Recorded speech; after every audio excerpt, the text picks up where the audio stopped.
तो हेलो प्यारे साथियों, कैसे हैं। आशा करते हैं कि आप लोग अच्छे होंगे, मस्त होंगे और अपने एग्जाम की तैयारी में लगे हुए होंगे। तो आपकी एग्जाम को और आसान बनाने के लिए मैं लेकर के आ चुका हूं क्लास 10th केमिस्ट्री का चैप्टर 5, जिसको आप और हम जानते हैं तत्वों का क्या आवर्त वर्गीकरण। ठीक है, इससे ऑब्जेक्टिव और सब्जेक्टिव दोनों क्वेश्चन पूछे जाते हैं। तो आइए आप और हम मिलकर के इस चैप्टर को क्या बनाते हैं और आसान, और आपके एग्जाम में नंबर थोड़ा सा और ऐड कर लेते हैं। तो आइए, एग्जाम का समय है, ज्यादा हम समय को अति नहीं करेंगे। तो बिना समय व्यतीत करते हुए हम लोग ऑब्जेक्टिव को क्या करते हैं, शुरू करते हैं। तो आइए स्क्रीन पे पहला ऑब्जेक्टिव को देखते हैं।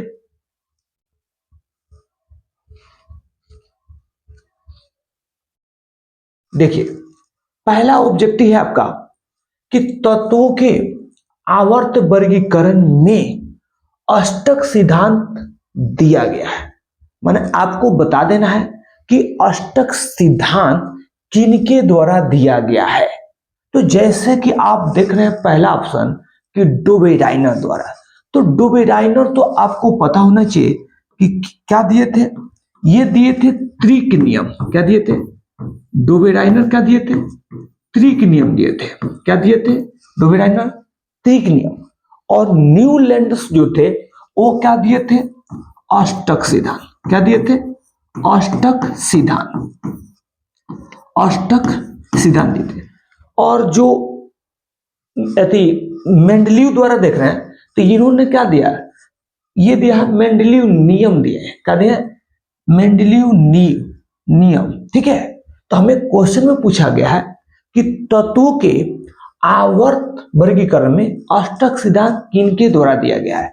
तो किनके द्वारा दिया गया है? न्यूलैंडस द्वारा। किसके द्वारा? न्यूलैंडस द्वारा। आशा करते हैं कि आप लोगों को पहला ऑब्जेक्टिव क्या समझ में आया होगा। तो अगर रहुआ सबके पहला ऑब्जेक्टिव समझ में आई हुई, अगर चैनल पर रहुआ नया विजिट करता नहीं तो प्लीज चैनल के सब्सक्राइब, लाइक के बटन और अपना दोस्तों रिश्तेदारों में शेयर करना ना भूलें। तो आई दूसरा ऑब्जेक्टिव हमें देखा था नहीं क्या। तो दूसरा ऑब्जेक्टिव है कि मेंडलीव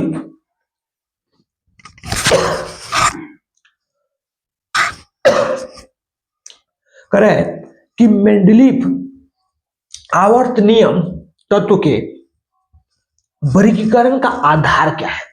मैंने बता देना है कि मेंडलीव के आवर्त वर्गीकरण का आधार क्या है। जैसे कि पहला दिया है परमाणु त्रिज्या, दूसरा दिया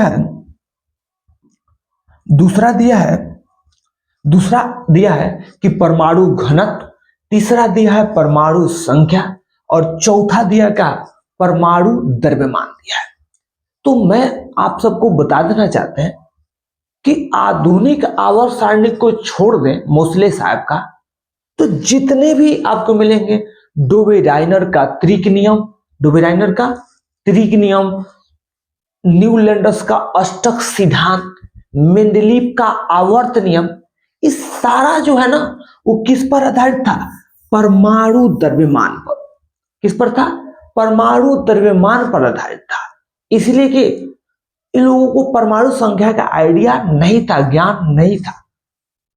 ठीक है, तो इतना बात याद रख लीजिएगा। डोबेराइनर का त्रिक नियम हो, न्यूलैंडस का अष्टक सिद्धांत हो या मेंडलीव का आवर्त नियम हो, ये सब किस पर होते हैं? किस पर आधारित होते हैं? परमाणु द्रव्यमान पर। यानी ऑप्शन क्या होगा? डी होगा। तीसरा ऑब्जेक्टिव देखते हैं। कह रहे हैं कि मेंडलीव ने अपने आवर्त सारणी में तत्वों को सजाया था। तो मैं आपको पहले ही क्वेश्चन नंबर 2 में बता दिया था कि मेंडलीव हो, ठीक है, ये किस पर सजाएंगे? परमाणु द्रव्यमान पे। किस पे? अगर वही आधुनिक आवर्त नियम होता तो वो परमाणु संख्या पर सजाया गया है। ठीक है, तो कहता है कि मेंडलीव, पहला ऑप्शन है कि परमाणु संख्या के बढ़ते क्रम में नहीं, ये आधुनिक आवर्त नियम है। ठीक है, बी, परमाणु द्रव्यमान के बढ़ते क्रम में, हाँ, परमाणु द्रव्यमान के का बढ़ते क्रम में सजाया गया था। मेंडलीव ने अपने आवर्त सारणी को क्या किया था? परमाणु द्रव्यमान के बढ़ते क्रम में सजाया था। इसलिए ऑप्शन कौन होगा? बी। देखिए, चौथा ऑब्जेक्टिव है कि सिलिकॉन एक है। आपको बताना है सिलिकॉन क्या है, धातु है कि अधातु है कि उपधातु है कि मिश्र धातु है। तो मैं जानकारी के लिए बता देता हूं कि सिलिकॉन हो, आर्सेनिक हो, जर्मेनियम हो, एंटीमनी हो, बिस्मथ हो, ये सब क्या होते हैं? ये सब आपका होते हैं का उपधातु। क्या होते हैं? उपधातु। ये क्या होते हैं? उपधातु होते हैं, जिनमें धातु और अधातु दोनों के गुण का के पाए जाते हैं। ठीक है, इसका हम और चालक के रूप में क्या करते हैं? उपयोग करते हैं। ठीक है, तो ऑप्शन क्या हो जाएगा? सी, सिलिकॉन एक क्या है? उपधातु है। क्या है? उपधातु है।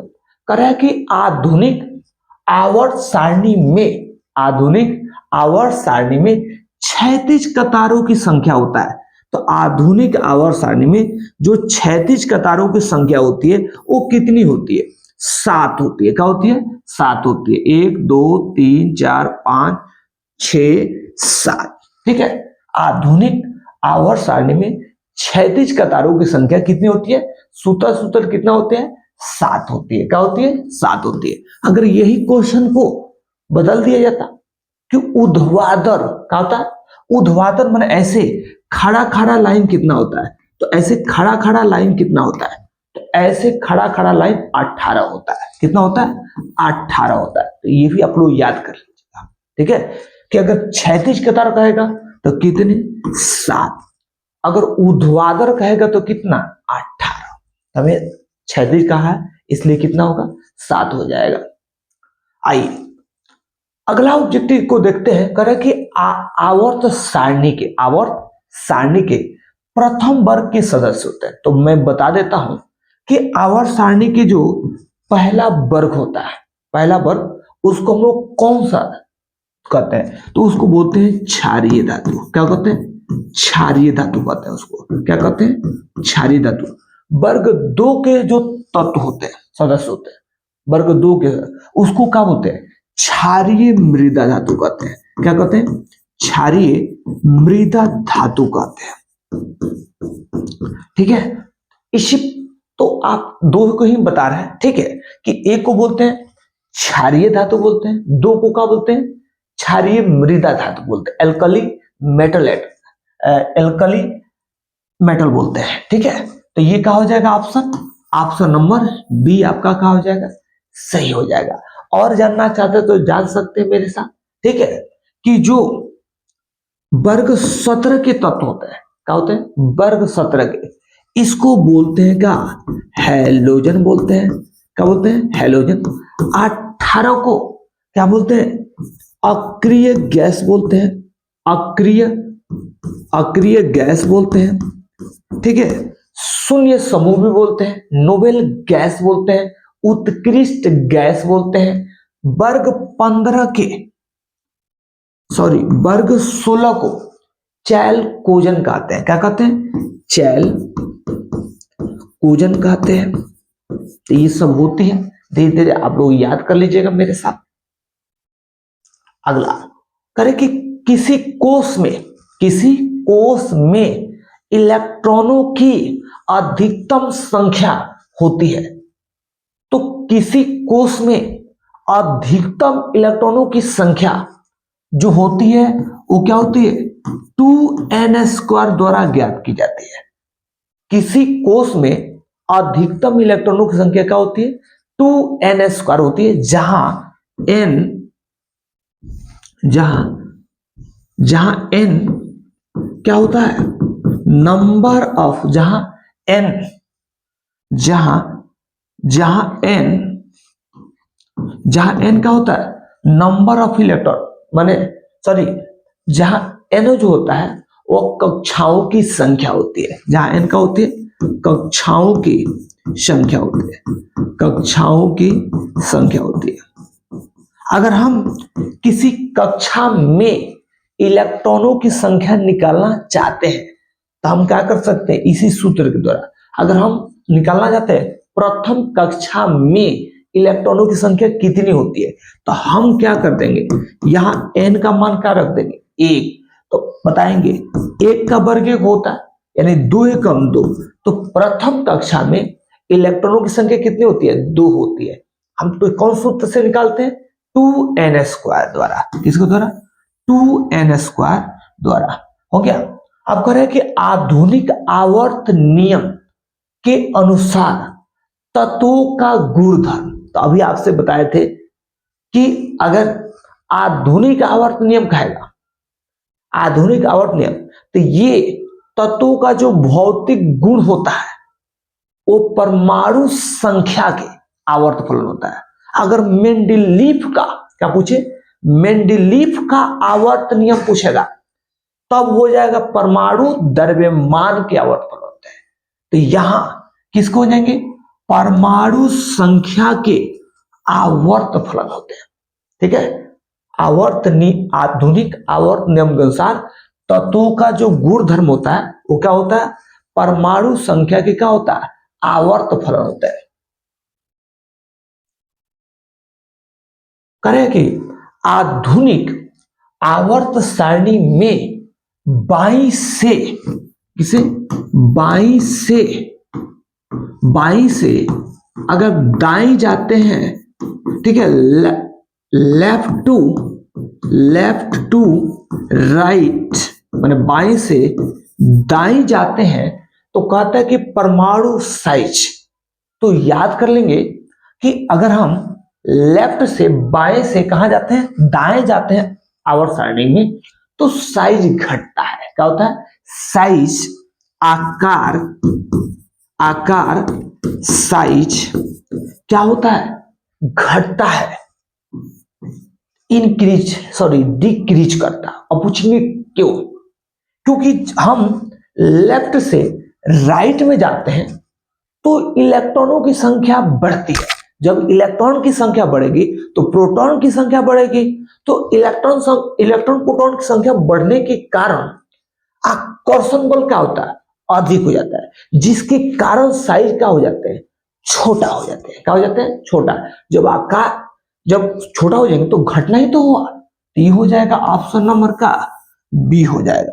मैं जानकारी के लिए बता देता हूं कि अगर ऊपर से नीचे आएंगे, अगर ऊपर से कहां आएंगे, नीचे आएंगे, ऊपर से कहां आएंगे, नीचे आएंगे। अगर ऊपर से कहां आते, नीचे, यानी टॉप टू बॉटम। क्या बोलेंगे, टॉप टू बॉटम, ऊपर से नीचे आते हैं तो बोलेंगे साइज बढ़ता है। क्या होता है, साइज क्या होता है, बढ़ता है। साइज क्या होगा, बढ़ेगा, आकार बढ़ता है। ये याद कर लीजिएगा, क्या होता है, साइज बढ़ता है। इसलिए कि देखिएगा, हम ऊपर से नीचे आते हैं तो कक्षाओं की संख्या क्या होती है, बढ़ती है। तो अगर कक्षाओं की संख्या बढ़ेगी तो क्या साइज नहीं बढ़ेगा, बढ़ेगा। तो याद कर लीजिएगा, अगर लेफ्ट से राइट जाते हैं तो आकार घटता है, ऊपर से नीचे आते हैं टॉप टू बॉटम तो आकार क्या होता है, घटता है। चलिए, कह रहे कि आवर्त सारणी में कितने ऊर्ध्व स्तंभ है। तो आवर्त सारणी में कितने ऊर्ध्व, तो आवर्त सारणी में कितने, 18 गो, कितने, 18 गो ऊर्ध्व स्तंभ है। क्षैतिज पूछा जाता है कि क्षैतिज कतारें कितने हैं, तो क्षैतिज कतारों कितनी है, 7 है, और ऊर्ध्व स्तंभ कितने हैं, 18 है। करें कि 1 पिकोमीटर बराबर होगा, तो याद कर लीजिएगा एक पिकोमीटर होता है वो 10 के पावर माइनस 12 मीटर के क्या होता है, बराबर होता है। एक नैनोमीटर 10 के पावर माइनस 9 के क्या होता है, बराबर होता है। एक माइक्रोमीटर, ठीक है, तो एक माइक्रोमीटर 10 के पावर माइनस 6 मीटर के बराबर होता है। तो 9 को कैसे याद कर लीजिएगा, मैं एक ट्रिक देता हूं। वो नैनो में सपना, सपनों में नैना, ठीक है, तो इसी तरह सपनों में नैना, 9 में 9, ठीक है, ठीक है, 9 नैनो से 9 याद कर लीजिएगा, ठीक है, याद हो जाएगा। ठीक, तो एक माइक्रोमीटर हो जाएगा कितना, 10 के पावर माइनस 6 मीटर के। एक एंगस्ट्रॉम बराबर हो जाएगा 10 के पावर का माइनस 10 मीटर के। हो गया। तो हमें पूछा गया एक पिकोमीटर बराबर होता है 10 के पावर का माइनस 12 मीटर के। अगर पिकोमीटर जानते हैं ना, जब हम लोग अपने कपड़ा का सिलाई करते हैं तो उसमें पिको होता है, तो ये जो डिस्टेंस होती है ना, उसी को हम लोग क्या बोलते हैं, पिको बोलते हैं। आइए करें कि आवर्त सारणी के उदग्र स्तंभों को क्या कहा जाता है। तो आवर्त सारणी के उदग्र स्तंभों को, आवर्त सारणी के उदग्र स्तंभों को, उदग्र स्तंभों को, उदग्र स्तंभों को वर्ग क्या कहा जाता है, वर्ग या समूह कहा जाता है। अगर यही रहता कि क्षैतिज कतारों को क्या कहा जाता है, क्षैतिज कतारों को क्या कहा जाता है, तो क्षैतिज कतारों को आवर्त क्या कहते हैं, आवर्त कहा जाता है, इंग्लिश में पीरियड कहा जाता है। ठीक है, तो ये आवर्त सारणी के उदग्र स्तंभों को क्या कहा जाता है, वर्ग कहा जाता है, समूह कहा जाता है, ग्रुप कहा जाता है। आइए करें कि द्वितीय आवर्त में तत्वों के लिए कौन सा सेल बाह्यतम है। द्वितीय आवर्त में तत्वों के लिए कौन सा सेल बाह्यतम है, तो देखिएगा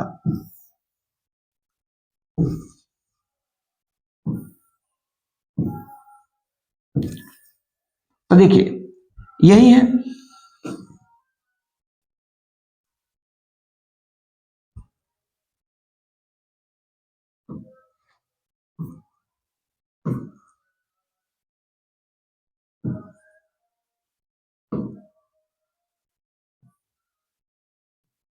देखिए तो ये प्रथम कक्षा हो गया। तो प्रथम कक्षा के लिए जो अति होता है वो क्या होता है, के होता है। दूसरी कक्षा के लिए क्या होता है, एल होता है। क्या होता है, एल। तो क्वेश्चन पूछा है कि द्वितीय आवर्त में तत्वों के लिए कौन सा सेल बाह्यतम है, तो कौन है, एल है। क्या है, एल है। ऑप्शन नंबर का हो जाएगा बी सही हो जाएगा। अगला, आवर्त सारणी के प्रत्येक आवर्त का अंतिम सदस्य होता है। तो अंतिम जो सदस्य होता है वो होता है अक्रिय गैस। एक क्या होता है, अक्रिय। क्या होता है, एक अक्रिय गैस होता है। जैसे जानते हैं कि लास्ट जो होता है ना वो वर्ग 18 से होता है। किसे होता है, वर्ग 18 से। तो वर्ग 18 में यही सब होता है, हीना, नीना और करीना की जिरक्स रानी होता है, ये सब होता है। तो ये सब क्या है, अक्रिय गैस है। ये सब क्या है, अक्रिय गैस है। ये सब क्या है, अक्रिय गैस है। ठीक है, तो ये क्या हो जाएगा, एक अक्रिय गैस को हम क्या, निष्क्रिय गैस भी कहते हैं। तो वही प्रत्येक मैंने आवर्त सारणी के प्रत्येक आवर्त का अंतिम जो सदस्य होता है वो क्या होता है, आपका एक अक्रिय गैस होता है, निष्क्रिय गैस होता है। करें कि निम्नलिखित में कौन सा तत्व आसानी से इलेक्ट्रॉन का त्याग नहीं कर सकता है, इलेक्ट्रॉन का त्याग नहीं कर सकता है। नहीं कर सकता है। तो देखिए सोडियम तो कर सकता है। सोडियम के जानते हैं 72 कक्षा में, सोडियम के 72 कक्षा में क्या एक इलेक्ट्रॉन होता है। सोडियम आसानी से ये एक इलेक्ट्रॉन को क्या कर सकता है, त्याग कर सकता है। जैसे मैग्नीशियम के 72 कक्षा में कितने 2 इलेक्ट्रॉन होते हैं, तो मैग्नीशियम आसानी से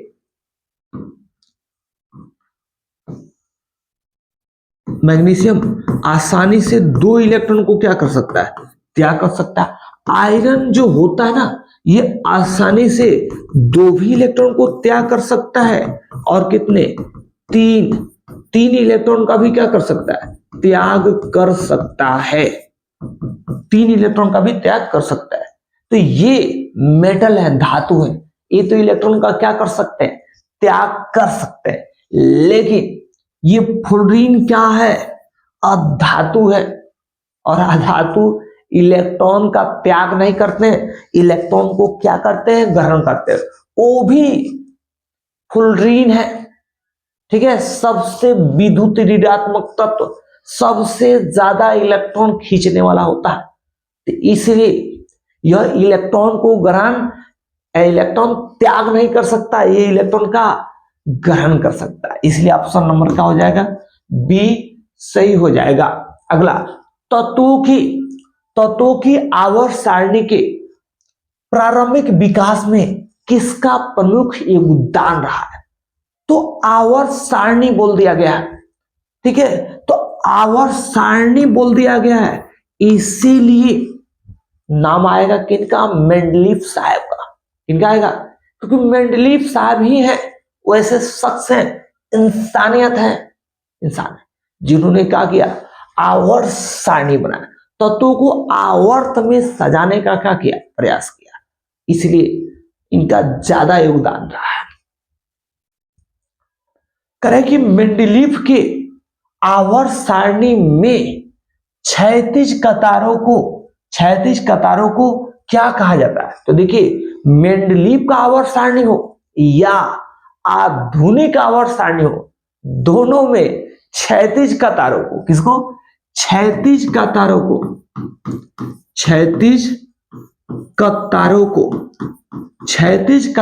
क्या कहते हैं, आवर्त कहते हैं। क्षैतिज कतारों को आवर्त कहते हैं, और ऊर्ध्वाधर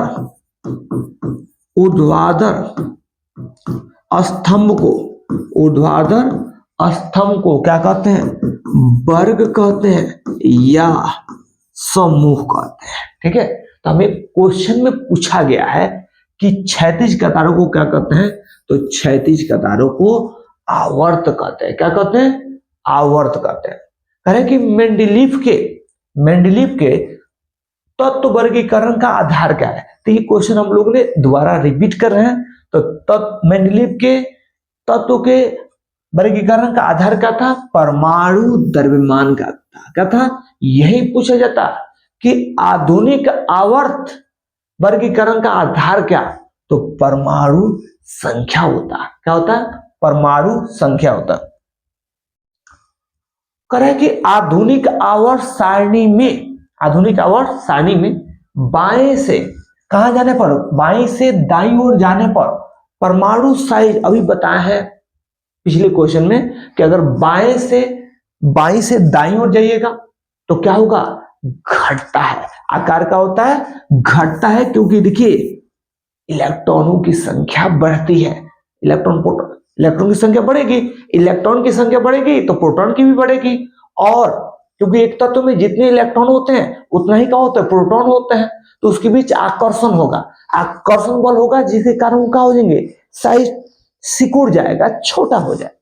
यही अगर ऊपर से नीचे आएंगे, टॉप टू बटम, तो देखिएगा आकार बढ़ता है। ठीक है, क्योंकि परमाणु संख्या बढ़ेगा, तो परमाणु संख्या बढ़ेगा ना, तो क्या होगा, इंक्रीज करेगा, आकार का होता है, बढ़ता है। अगला, आधुनिक आवर्त में कितने वर्ग होते हैं। यहां वर्ग नहीं बोलेंगे, ब्लॉक बोलेंगे। कितने ब्लॉक, आधुनिक आवर्त में कितने वर्ग होते हैं? तो वर्ग तो 18 होते हैं, लेकिन बोलना चाहिए क्वेश्चन में कितने ब्लॉक होते हैं, कितने ब्लॉक होते हैं, ऐसे क्वेश्चन होना चाहिए। ठीक है, तो याद रखिएगा आधुनिक आवर्त में, आवर्त सारणी में कितने, एगो एस ब्लॉक होते हैं, एगो क्या होते हैं, एस ब्लॉक होते हैं, एगो पी ब्लॉक होते हैं, एगो डी ब्लॉक होते हैं, और एगो क्या होता है, एफ ब्लॉक होते हैं। तो देखिए कितने ब्लॉक हो गए, 4 ब्लॉक हो गए, S block, P block, D block, F block, यानी कितने, 4 ब्लॉक होते हैं। ठीक है, तो आधुनिक आवर्त सारणी में कितने ब्लॉक होते हैं? तो 4 ब्लॉक होते हैं। करें कि आवर्त सारणी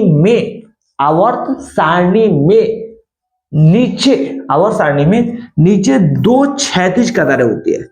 ठीक है, करें कि आवर्त सारणी में नीचे 2 क्षैतिज कतारें हैं, उन्हें किस ब्लॉक का तत्व कहा जाता है? तो उन्हें हम एफ ब्लॉक का, किसका, एफ ब्लॉक का तत्व कहा जाता है। यानी ऑप्शन नंबर का हो जाएगा, डी हो जाएगा, सी हो जाएगा। ठीक है, क्योंकि देखिए हम जानते हैं कि यहां एस ब्लॉक होगा, क्या होगा, एस। तो हम जानते हैं कि वर्ग 1 से वर्ग 2 के तत्वों को, वर्ग 1 से वर्ग 2 के तत्वों को का एस ब्लॉक कहा जाता है। और ये 3 से लेकर के कितने, 12 तक के, 3 से लेकर के कितने तक, 12 तक के तत्वों को क्या कहा जाता है? आपका डी ब्लॉक कहा जाएगा। पी तो पी कितने से, आपका 13 से लेकर के 18 तक के वर्ग को क्या बोला जाता है? पी ब्लॉक कहा जाता है। क्या कहा जाता है? पी ब्लॉक कहा जाता है। करें कि अक्रिय तत्व तो कौन है? तो याद कर लीजिएगा, हीना, नीना और करीना, कीजिरक्स, रानी। अब इसका मतलब हो गया, हीना का मतलब हीलियम, हीना का मतलब हीलियम, नीना का मतलब नियोन, नीना का मतलब नियोन, और का मतलब आर्गन, और का मतलब आर्गन, करीना का मतलब क्रिप्टन, क्रिप्टन, और कीजिरक्स मतलब जेनॉन, और रानी का मतलब रेडॉन। तो ये सब मेरे प्यारे प्यारे साथियों ये अक्रिय गैस है। क्या है? अक्रिय गैस है। तो देखिएगा इसमें हीलियम का हो जाएंगे, अक्रिय तत्व हो जाएंगे। करें कि वर्ग 2 के तत्व कहे जाते हैं। तो याद कर लीजिएगा, मैंने शुरू में बताया है कि वर्ग 1 के तत्व को, वर्ग 1 के तत्व को बोलते कहा जाता है क्षारीय धातु। क्या कहा जाता है? क्षारीय धातु कहा जाता है। वर्ग 2 के तत्वों को बोला जाता है क्षारीय मृदा धातु, क्षारीय मृदा धातु कहा जाता है। ठीक है, और ये भी बता देते हैं डी ब्लॉक के तत्वों को, डी ब्लॉक के तत्वों को क्या कहा जाता है? संक्रमण तत्व कहा जाता है। क्या कहता है?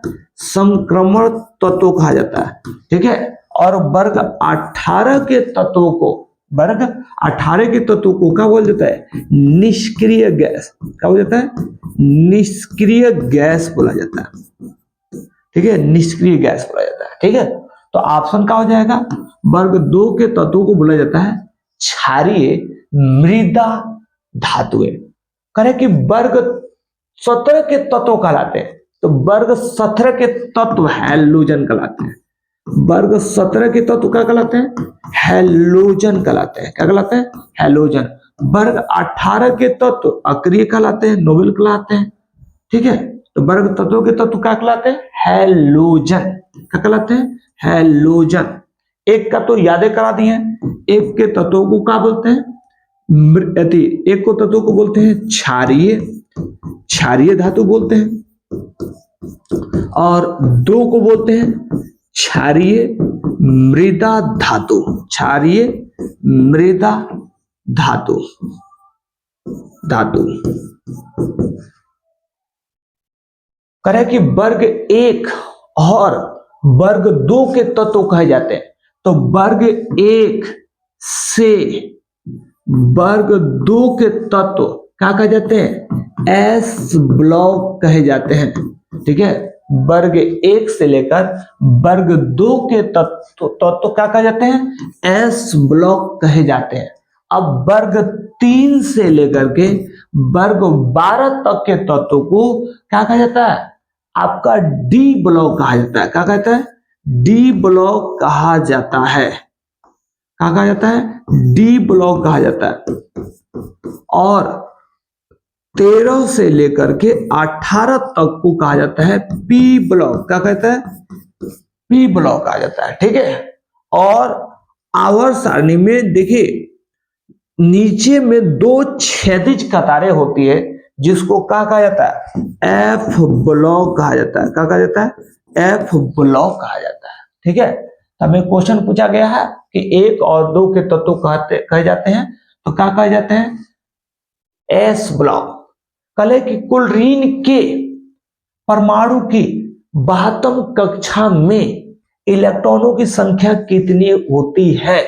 ठीक है, तो क्लोरीन के 72 कक्षा में इलेक्ट्रॉनों की कितनी होती है? तो आप ऐसे देखिए, इसकी परमाणु संख्या कितनी होती है? 17। आप इसका इलेक्ट्रॉनिक विन्यास भी लिख करके बता सकते हैं। ठीक है, देखिए कैसे 1s2 2s2 2p6, तो कितना हो गया? 10। 3s2 3p5, तो देखिए यही इसकी 72 कक्षा होती है। इसकी क्या होती है? 72 कक्षा होती है। तो 72 कक्षा में आउटर मोस्ट ऑर्बिट में, ठीक है, कितनी होती है? 7 होती है। ऐसे भी समझ सकते हैं, ये वर्ग 17 के तत्व है तो 7 हो जाएंगे। ठीक है, ऐसे भी कहा जाता है कि 2 8 और क्या 7, यानी 72 कक्षा में कितने हो जाएंगे? 7 हो जाएंगे।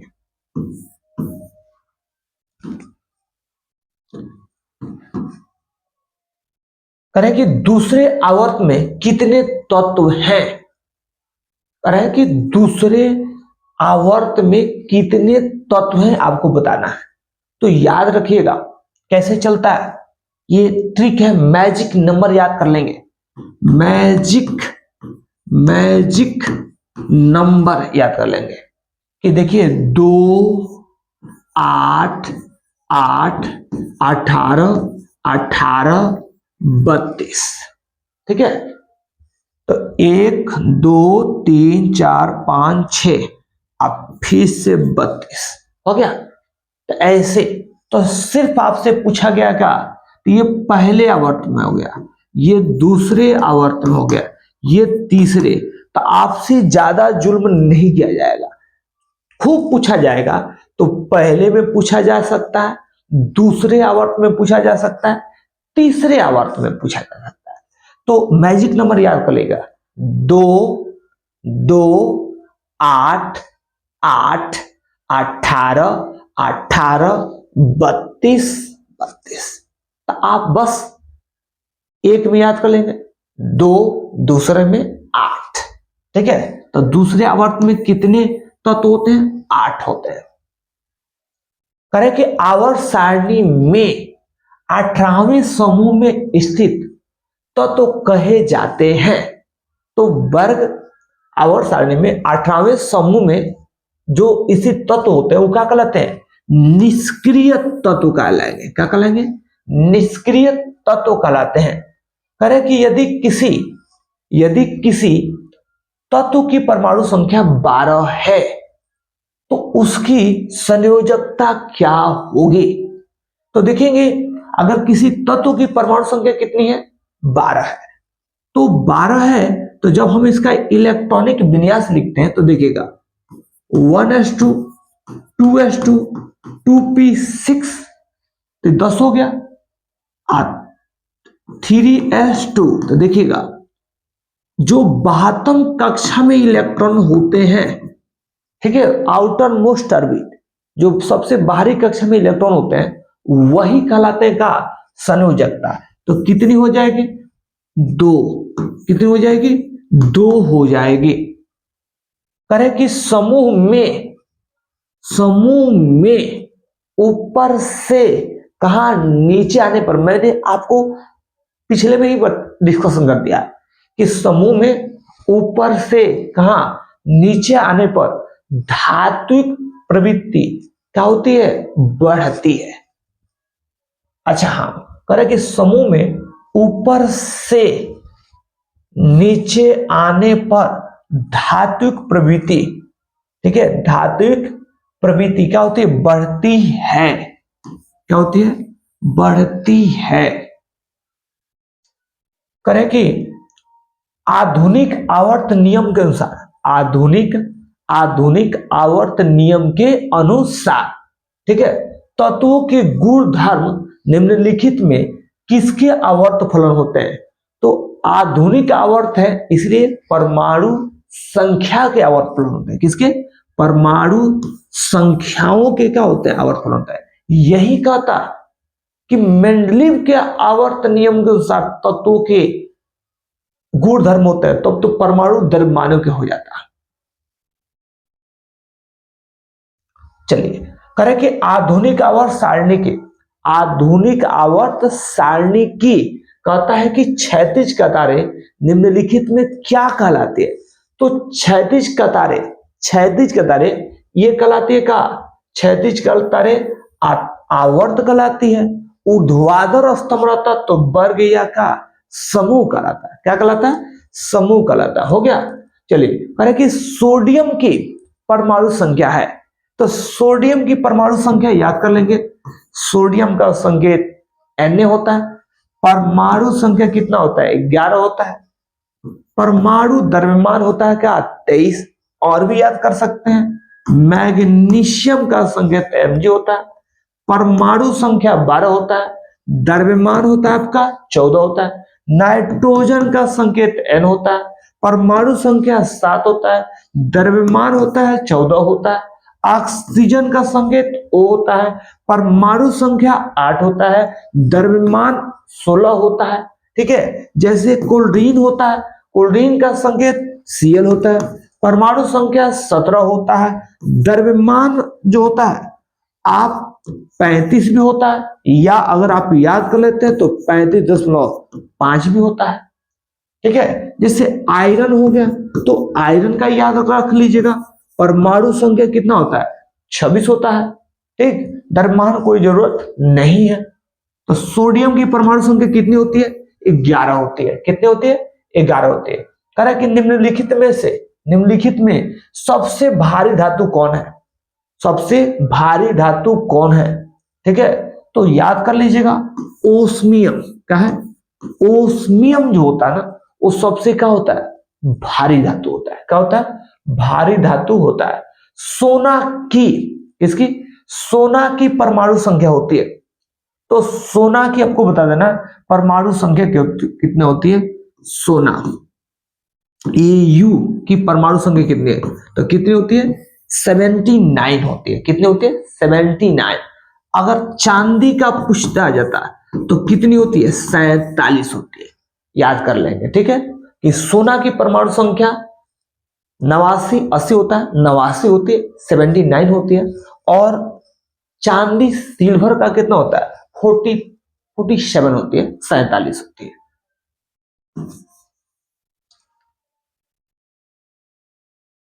करें कि पोटेशियम की परमाणु संख्या होती है, तो पोटेशियम का संकेत क्यों होता है? परमाणु संख्या 19 होती है। और परमाणु द्रव्यमान की अगर बात करें तो कितनी होती है? 39 हो जाएगी लगभग। ठीक है, तो पोटेशियम की परमाणु संख्या होती है कितनी? 19 होती है। कितनी होती है? 19 होती है। करें कि आवर्त सारणी के शून्य समूह का तत्व है, तो देखिए आवर्त सारणी के शून्य समूह को लीजिए या 18 का तत्व को, ये बात क्या है? एक ही है। तो कौन कौन होते हैं? ये होते हैं हीना, नीना और करीना, कीजिरक्स, रानी। ये सब क्या होते हैं? शून्य समूह बोल दीजिए या 18 के तत्व बोल दीजिए। तो देखिएगा इसमें ये He हीलियम है, यही क्या होते हैं? शून्य तत्व का तत्व होते हैं, समूह का तत्व होते हैं। करें कि आधुनिक आवर्त सारणी में आधुनिक आवर्त सारणी में तत्वों के वर्गीकरण का आधार है। तो आधुनिक आवर्त सारणी में तत्वों के वर्गीकरण का आधार क्या है? परमाणु संख्या है। क्या है? परमाणु संख्या है। परमाणु संख्या। ये भी क्या हो गया? रिपीट क्वेश्चन हो गया है। ठीक है, करें कि मेंडलीव की आवर्त सारणी में, मेंडलीव की आवर्त सारणी में वर्गों की संख्या कितनी है? मेंडलीव की आवर्त सारणी में वर्गों की संख्या कितनी है? तो आप लोगों को कमेंट करके बताना है। ठीक है, कि मेंडलीव की आवर्त सारणी में वर्गों की संख्या कितनी है। करें कि बोरॉन एवं एल्युमिनियम आवर्त सारणी के किस वर्ग के तत्व हैं? ठीक है, करें कि बोरॉन एवं एल्युमिनियम आवर्त सारणी की किस वर्ग के का है तत्व है? तो याद रखिएगा 13 के हैं। किसके हैं? 13 के हैं। इसको याद करने का तरीका भी है कि बैगन, क्या बोलेंगे? बैगन, आलू, गाजर इन थैला। ठीक है, तो ये कितने किसके तत्व होते हैं? 13 के तत्व होते हैं।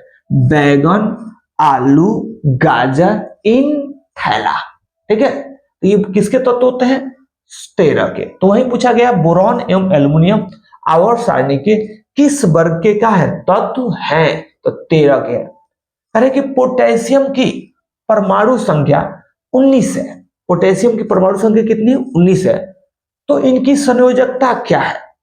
तो देखिएगा ये वर्ग 1 के तत्व है। क्या है? वर्ग 1 के तत्व है। वर्ग 1 के तत्व कौन कौन होते हैं? हे, ली, ना, करे, रब, से, फरिया।